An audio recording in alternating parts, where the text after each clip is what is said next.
प्रधानमंत्री किसान योजना को नहीं आसला बड़ खबर। तो देखो प्रधानमंत्री किसान योजना रे वर्तमान कौन होची ना आपणकर वार्षिक केवाईसी लागू होईची।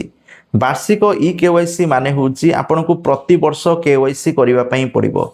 आपण माने प्रति वर्ष केवाईसी करंतु कि न करंतु वांस थरे चेक करिवे केवाईसी कटि जाईची कि, कारण जेहेतु वार्षिक केवाईसी लागिची जदि केवाईसी कटि जाइथिबो पुनर्बार केवाईसी करदेबे जनसेवा केन्द्र न निज मध्य घरे बसी ओटीपी माध्यम करि परिबे।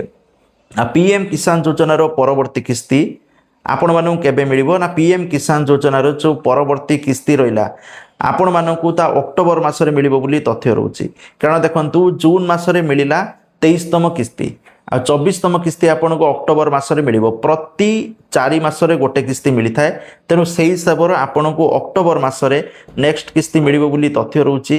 ता पूर्व केवाईसी अपडेट करंतु, बैंक खाता रे केवाईसी करंतु, डीबीटी एनाबल अछि कि नहीं चेक करंतु। तो ये सब जिनस चेक करिके रखिबे आ केवाईसी निहाती भाबे अपडेट करिवे, कारण केवाईसी मोस्ट इंपोर्टेंट इन्फॉर्मेशन। तो वीडियो को शेयर करिवे, लाइक करिवे। जय जगन्नाथ।